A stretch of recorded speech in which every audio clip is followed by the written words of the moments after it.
मैं हूं मनीषा बोंद्रे और आप देख रहे हैं केसरी उजाला न्यूज। महाराष्ट्र में कांग्रेस द्वारा खराब रास्तों के कारण आंदोलन किया जा रहा है, जिसमें राज्य को टोल फ्री कराने की मांग कांग्रेस नेता विजय वडेट्टीवार ने की है। महाराष्ट्र में रास्ते इतने खराब हैं कि वहां हर समय दुर्घटना होने की संभावना रहती है। ऐसे में आम जनता जोखिम में जान डालकर घर से निकलती है, उस पर भी सरकार उन पर टोल के रूप में टैक्स लाद देती है। सड़कों की बदहाल अवस्था को देखते हुए कांग्रेस ने राज्य को टोल फ्री करने की मांग की है और रास्तों को जल्द से जल्द सुधारने की अपील करते हुए आंदोलन कर रहे हैं। रस्त्यात खड्डे की खड्ड्यात रस्ते, इतकी वाईट अवस्था महाराष्ट्रातील रस्त्यांची झालेली आहे।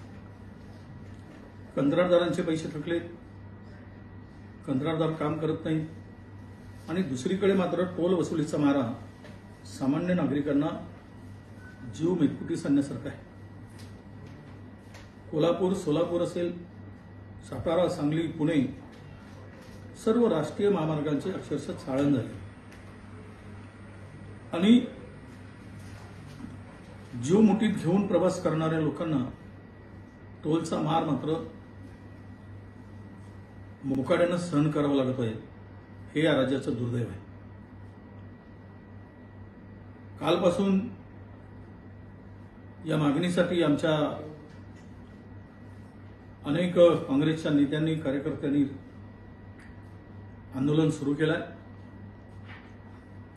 आणि राष्ट्रीय महामार्ग मुंबई बेंगळूर तर विस्तारीकरणाचा पत्ता नाही। त्या रस्त्यामध्ये खड्डे इतके मोठे मोठे आहेत की कधी जीव जाईल लोकांना त्याची शाश्वती राहिली नाही आणि म्हणून काँग्रेसच्या सर्व नेत्यांनी जे आंदोलन सुरू केलेलं आहे की आता टोल हवा कशाला, टोलची गरज काय, ज्यावेळेस रस्ते सुरळीत नाही, रस्ते सुरक्षित नाही, रस्त्यातून प्रवास करणं हा जीवघेणं झालेला आहे आणि सर्व कामं रेंगाळली असताना टोल वसुलीचं काम सरकार बिनधास्तपणे करतोय। याचा निषेध म्हणून, शासनाचा निषेध म्हणून जे आंदोलन पश्चिम महाराष्ट्रामध्ये सर्व आमच्या काँग्रेसच्या नेत्यांनी सुरू केलेलं आहे, कार्यकर्त्यांनी सुरू केलं आहे, याची दखल शासनाने लवकरात लवकर घ्यावी।